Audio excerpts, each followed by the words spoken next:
For this question, we're going to learn how to find the shear and bending moment diagram. The first step is to draw the reaction forces. Since this is a pin, we're going to have an AY, an AX, and a BY because this is a roller.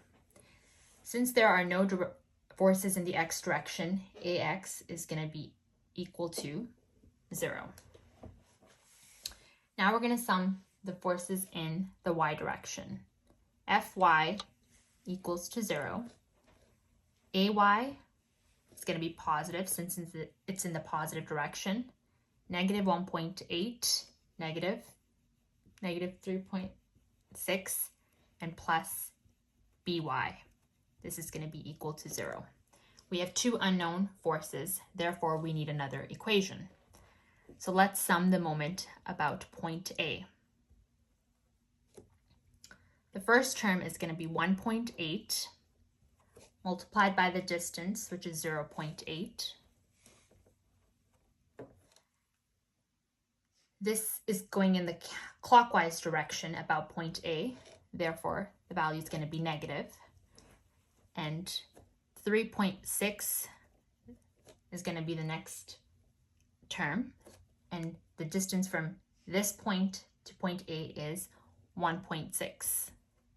And it's going to be negative because it's going in the clockwise direction.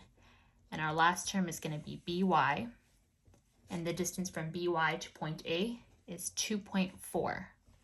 It's going to equal to 0.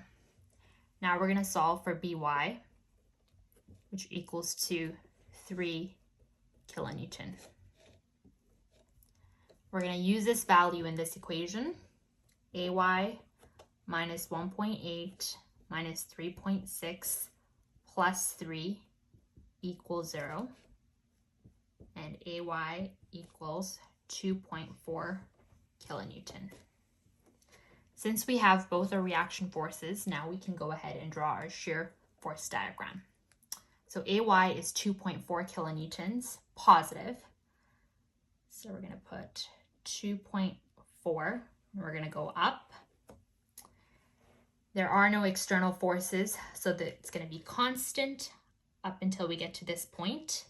And we're going to go down by 1.8, which is going to give us a value of 0.6. And again, it's constant, so it's going to be a straight line. And then we're going to go down by negative 3.6, which is going to give us a value of 3. Again, there are no other external forces, so it's going to be straight. And then BY is positive 3, and we're going to go back up. Since we get back to 0, we know we've done this correctly. Now this is our shear force diagram.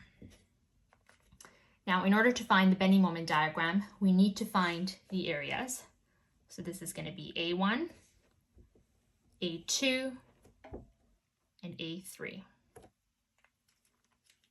So A1 is equal to, so it's going to be 2.4 times 0.8, which equals to 1.92. And we do the same for A2, which is going to be 0.48. A3 is going to be 2.4. Now, the bending moment diagram starts at 0. And the first term is 1.92, which is positive. And because this is above 0, it's going to be positive value, 1.92.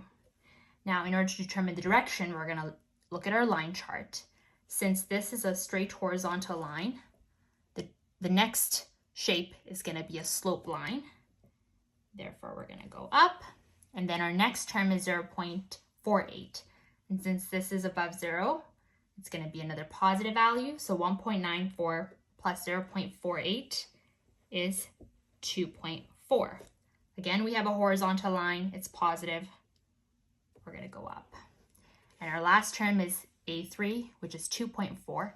Since this is below 0, it's going to be a negative value. So 2.4 minus 2.4 is going to be 0. And since this value 0 here, and it ends up back at 0, we know we've done this correctly. And that's your shear and bending moment diagram.